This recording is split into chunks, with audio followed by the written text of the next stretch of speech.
আর যে মূলত মানববন্ধন করিতে গতকাল রাতিয়ে 12:30 একটার দিকে এবার আর বিএনপি 10 নম্বর ওয়ার্ড দলীয় কার্যালয় বিএনপির অফিসত গতকাল রাতিয়ে 12:30 একটা বাজে কিছু গুপ্ত সংগঠন আওয়ামী লীগের মানুষজন এবং কিছু গুপ্ত সংগঠন মিলাই আর অফিস হামলা করছে অতর্কিতভাবে। কিছু নরাহে তার মধ্যে সন্ত্রাসী বাহিনী আর অফিস গতকাল রাতিয়ে হামলা এবং ভাঙচুর চালায়। তারা বিশেষ করে এই অলঙ্কার মোড় একটা বাস স্ট্যান্ড লই এনে চাঁদাবাজি এবং ইতারার একক আধিপত্য বিস্তার করি পেলাই ইতারা হালিয়ে সন্ত্রাসী কর্মকাণ্ড পরিচালনা করে। কিন্তু আর প্রশ্নই দেয় তোরা যদি চাঁদাবাজি করবি বা তোরা এই এককভাবে আধিপত্য লবি কিন্তু বিএনপির দলীয় অফিস কিলা ভাঙিব। এটার ভিতরে আর তারেক রহমানের ছবি, জিয়াউর রহমানের ছবি, বেগম খালেদা জিয়ার ছবি সহকারে 10 নম্বর ওয়ার্ডের ব্যানার সহকারে ছবি আছিল ইতারা এই হালিয়ে রাতিয়ে ব্যাগ কিছু ভাঙি ফেলাই। তো আর এই সন্ত্রাসী সকলের বিরুদ্ধে আর এনার সুষ্ঠু নিন্দা জানাই এবং প্রতিবাদ জানাই। শুরুত্তনতি আরা বিভিন্ন ধরনের আসলে তারা অপরাজনীতি এবং অপশক্তিরে প্রতিহত করি বলে সোচ্চার ছিলাম।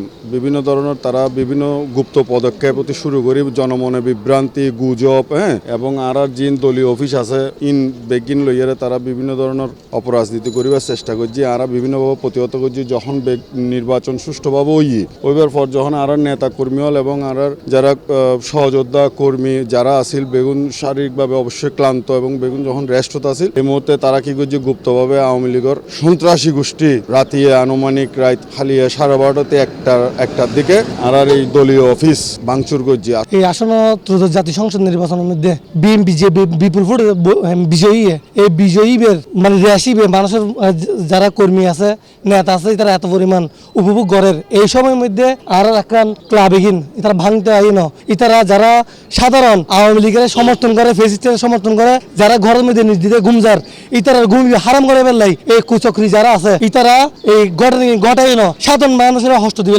গুজছে এবং 17 বছর তারা খুব জ্বালাইয়ে ওনারা জানেন এই গল্লি আলিফ গল্লির মধ্যে এই বাস জিনতি দেখে ইতার সাদাবাজি দিতে খুব প্যারেশান আছিল। এখন যে টিভি 5 বছর ক্লাব হিসেবে উদ্বোধন এটা সাদাবাজার ঠাই নাই ওই তারেক জিয়ার বাংলায় সাদাবাজার ঠাই নাই এই উত্তর ক্লাবিবে গড়িতের পর গতকাল 12টার দিকে তারা অতর্কিতভাবে হামলা করছে হনমা হারা করছে জানে আর দাবি বোধে যদি শান্তিতে তারা থাকতেছে আর আসি শান্তিত ইতর অশান্তি অশান্তি করছম এটা এখন এই তারেক জিয়ার বাংলার মধ্যে সাদাবাজার দখলদারিত্বের কোনো বিষয় নাই।